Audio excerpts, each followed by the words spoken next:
Oh, hey, didn't see you there. Um, Long time no see, at least for my face on this channel.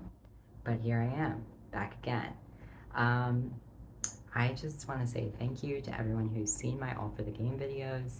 I really did not expect those to take off quite in the way that they did. Um, I really kind of just made them for my sisters because I thought it would be funny. And here we are. I think the first one has like 3,000 views. So that's iconic of me.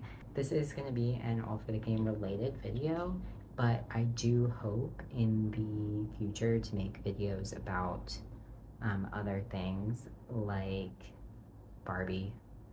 The Barbie cinematic universe, for one, is definitely something I want to make a video about. But this is an All for the Game related video. So, today's topic is books you should read if you liked All for the Game.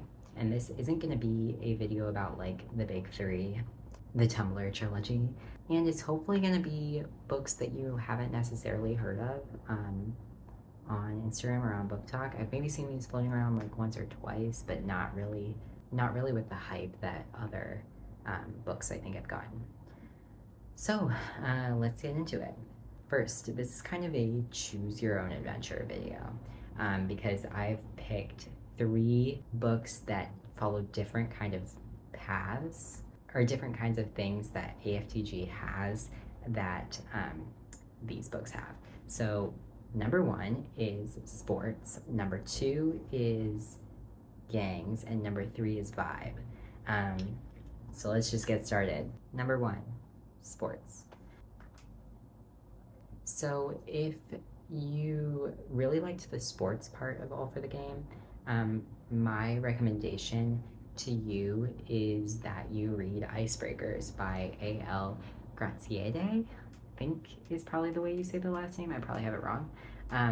But this is one you've probably heard of if you've read All for the Game. The author said they were inspired by All for the Game.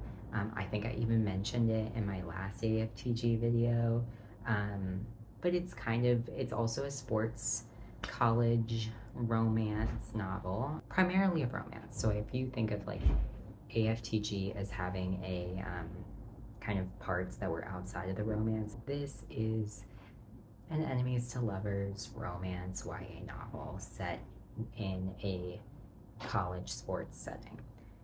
So if that's the part that you really liked, then this is a great book for you. It is hockey, which is similar to XE, family drama, family trauma, mental health representation, bi representation. It is a queer couple, queer representation of all kinds.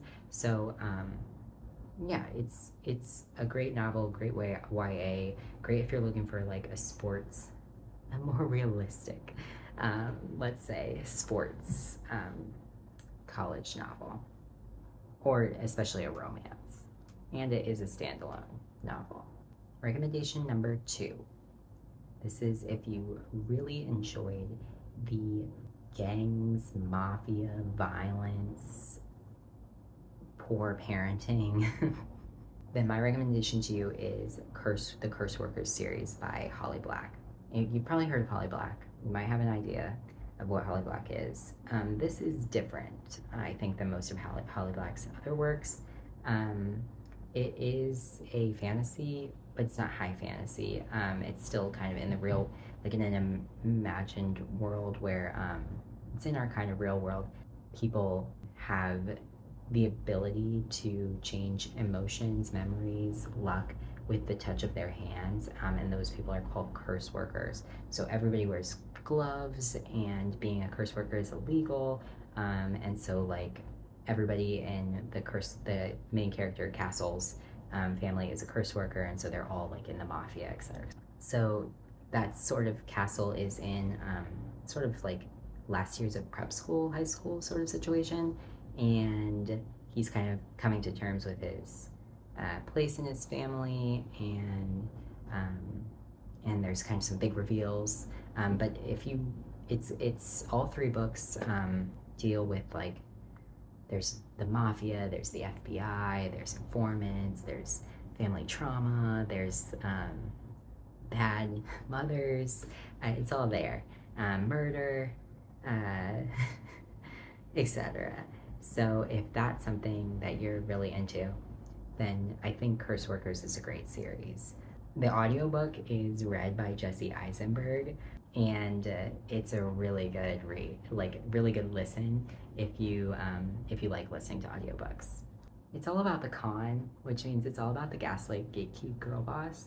And if you know these books, you can feel free to argue with me in the comments, but in my opinion, White Cat is gaslight, Red Glove is gatekeep, and Blackheart is girl boss. You can feel free to argue with me. Curse Workers is sort of has romantic elements. I wouldn't say it's like about the romance. At times it is, but I wouldn't say it's about the romance. It's also not queer romance. So if that's something that's like a hard line for you that you really want to have in a book you read, then that's not in this book. But it's still really good, and it is a series. So if you're looking for something where you have like more than one book, then this is a great series for you. Finally, number 3 is Vibe. And for this, my recommendation is Lee Mandelo's Summer Sons. Summer Sons is a fantastic book. It's a standalone novel. It's like Southern Gothic. It's got some fantasy elements because it is a Southern Gothic, so there's some elements of magic and ghosts and that kind of thing. But it's not. It's done really well, I think. It doesn't seem like cheesy. It just sort of flows. It is a queer romance. It does have enemies to lovers. The main character's name is Andrew. There's drugs. There's street racing. There's cars. It is set in college,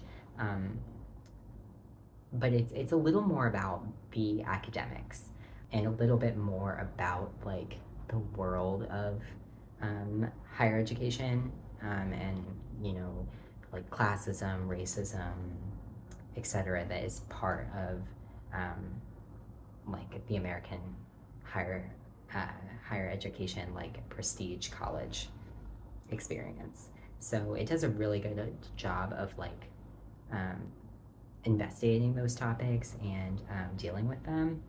I really enjoyed it. The main character's name is Andrew, so that's maybe kind of all you need to know. There's also kind of some family trauma situations. It's all there.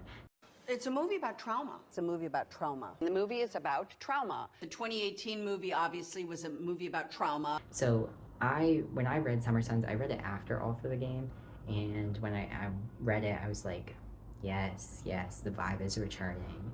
I'm here for this. It's got trans representation, it's got queer representation, bi representation. If you're looking for something where that's not exactly the same to All for the Game, but is going to recapture that spirit, then my recommendation is definitely Summer Sons. And if Lee Mandelo ever sees this, please write more novels. Thank you. That is my recommendations for 3 books / series that you should read if you enjoyed All for the Game. Thank you for watching.